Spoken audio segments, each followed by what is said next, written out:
Episode number 192 of the Wholesome Fertility Podcast.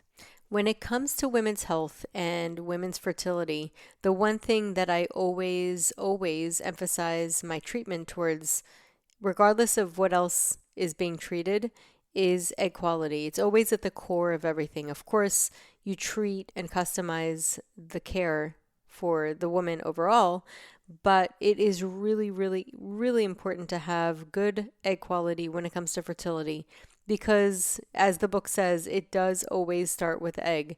And ultimately, the egg health is a prediction of the embryo's health and the fetus's health and the baby's health. So it is really important to always start out with good, healthy eggs. So in today's episode, I'm going to talk about 5 things that you can do to support your egg quality.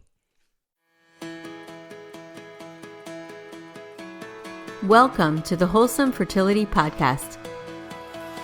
I'm Michelle, a fertility acupuncturist here to provide you with resources on how to create a wholesome approach to your fertility journey.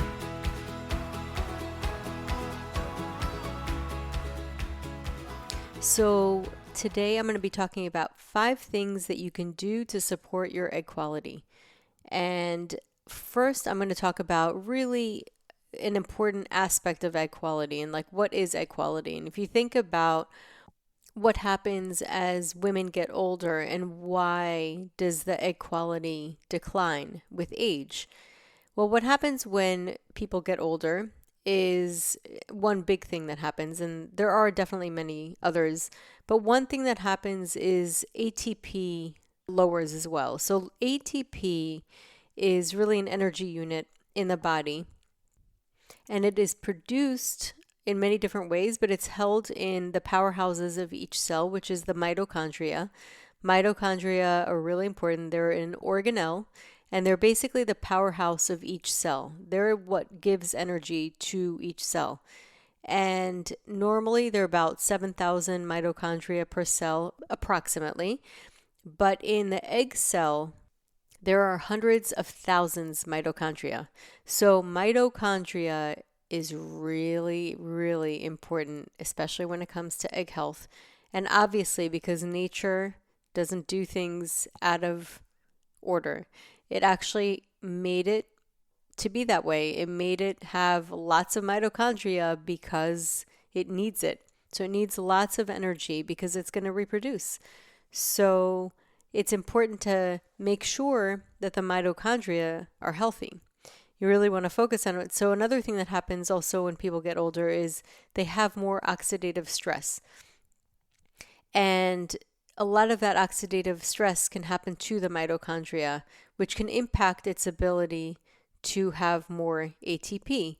So ultimately, the one thing that you can focus on really that can definitely help is to increase the antioxidants and also support the mitochondria so that it's able to create more ATP and generate more ATP for the body. And that's one of the best ways to really approach egg quality. So today I'm going to be talking about 5 things that you can do to do this. And I'm going to first start with sunlight. And sunlight is extremely important. It's actually really beneficial for fertility health. The thing with sunlight is many people say it's healthy, many people say it could be dangerous, and that's both true. So yes, it could be dangerous to get too much sun, but typically speaking, that's from a certain time to a certain time during the day. So usually around 12 to 4 or so, depending on where you live. It could be a little earlier, a little later. Really depending on where you live. If you live in a really warm climate, it's important to avoid the afternoon sun because that is when you have most UV rays. So that the UV ray exposure increases from about 12, maybe 11, depending on where you are, to about 4, again, or later, depending on where you are in the world. And it's important to avoid the sun during that time, but also the early morning sun has more blue light. And it's important to utilize because it can actually number one, regulate your circadian rhythm, which is your 24-hour cycle. And the important thing to do, really, if you can, and obviously not everybody has access to doing this, but if you can, and if you wake up around 8 o'clock in a warm climate, and if not, you can get a light box. But if you are in a warm climate and you wake up around 8 o'clock and you have access to either a window, a balcony, or somewhere outside or backyard, then the first thing you should do as soon as you wake up, and I know it sounds kind of inconvenient because the first thing you want to do is go brush your teeth, but the first thing you should do around 8 o'clock is go outside and get sun. And it's like the last thing you want to do because it's sometimes so uncomfortably bright. You don't have to look at the sun. And actually, I don't recommend it. Don't look directly at the sun, but just allow your eyes to perceive the sun, to feel the sun.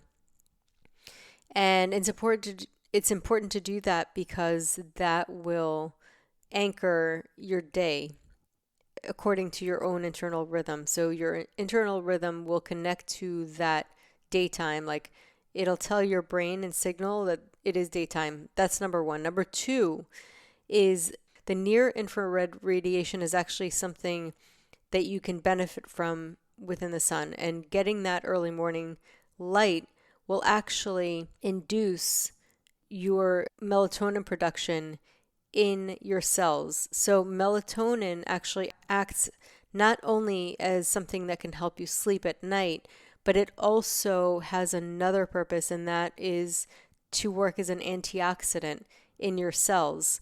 And so it can actually protect the mitochondria of your cells. So the sunlight actually creates natural antioxidants if you get it at the right time. So number one, getting sunlight every single day in the morning. So the safe times to get sunlight, the times that are most beneficial, is preferably actually in the morning. If you could do it between 8 to 9 or so, or 9:30. And again, if you don't have the ability to get direct sunlight and you're in a cold climate, or this is a time in the winter, then get a light box and then have it next to you, and that will actually anchor your circadian rhythm. Now, as far as getting the actual benefits from the sun, I would go during the day at the hottest time if you are in a cold climate. So if you're in a cold climate, get it in the middle of the day because you got to get some sun as much as you can if possible. But if you're in a warm climate or it's in the summer, from 8 to 9 would be the best time to really get some sunlight. And you can go anywhere from a minute to 30 minutes. So getting that sunlight early in the morning when it is safe, that's the best time to do it. Now, here's another thing. You can actually still get the benefits with sunscreen. So it actually doesn't just go into your body or affect your body with sunscreen on, but it can also impact your body through clothes. So getting that near infrared heat, you can actually get through your clothes and even through the leaves of trees. So it is a really interesting thing. And there's evidence to support all of this. So that is number one. Now, number two is getting healthy fats, and especially omega-3s. They are really beneficial. Number one, it lowers inflammation when you're getting an omega-3s and even healthy fats. And it also helps to support the equality because it nourishes, and you need healthy fats in order to absorb certain nutrients. So healthy fats are really, really important when it comes to fertility health. And you can get those in the form of avocados, coconut oil, raw olive oil. I never suggest to cook with olive oil because it doesn't do well under high heat. So it's better to actually have it raw and add it to warm soup or some salads. So it's really, really important to add the fats. You can also use ghee, that's healthy fat, and fatty fish that is wild caught is better. You can also get omega-3s from eggs. So getting the healthy fats are really, really important to get into your diet for egg health. So number three, another thing that I find really important, I usually don't like to suggest supplements just as a one size fits all, But something that I suggest looking into is something called ubiquinol, which is CoQ10. It's a form of CoQ10 which comes in two different forms, and one is ubiquinone and the other one is ubiquinol. So ubiquinol is a more superior version, and it also acts as an antioxidant that helps protect the mitochondria, and it also helps with ATP production. So it is something that nowadays is being supported and suggested by many fertility clinics, many fertility practitioners such as myself. It's something that I almost always suggest for people to take because it's so supportive of egg quality, and it's really supportive for the whole body in general. It's supportive for all cells and energy. But another thing that it happens to be really good for is uterine lining as well. So it's something that people support when people are doing IVF. They suggest to take it before retrieval, but they also suggest to take it before transfer because it's also really good for uterine lining. So that's another thing that I suggest. And number 4 is you want to have a healthy amount of exercise, something that is well balanced and can really support energy production. So exercise, when done right, can really, really support your body's ability to produce energy. And it helps with oxygen intake. When you exercise, you breathe more. It's really great for the body. It's good for reducing any kind of stagnation, because as you're exercising and you're moving, there's less stagnation in your body. Your body's blood flows really well. It supports this circulation to circulate oxygen and blood through your whole body. And so it's really, really important to have a great, healthy exercise regimen. Now, the thing with exercise is you can overdo it. So it's important to have a balanced exercise where it's not too much exercise, it's not too taxing on or exhausting on the body, because at that point you can actually deplete your body. You could lower egg quality, you can lower everything really. I mean, sometimes you can even stop your period from happening if you over exercise. So it's important to always keep exercise within a moderate, healthy level. You want something that is balanced, you want something that can actually support your body and give you more energy, not deplete your energy. So a good, healthy amount of exercise is great. I suggest a lot of times for people to do some cardio, some walking, swimming, and also to do yoga, things like yoga, stretching, where you really get in tune with your body. There's more body awareness. And I think just even with body awareness, you can help your body heal so much and regulate itself.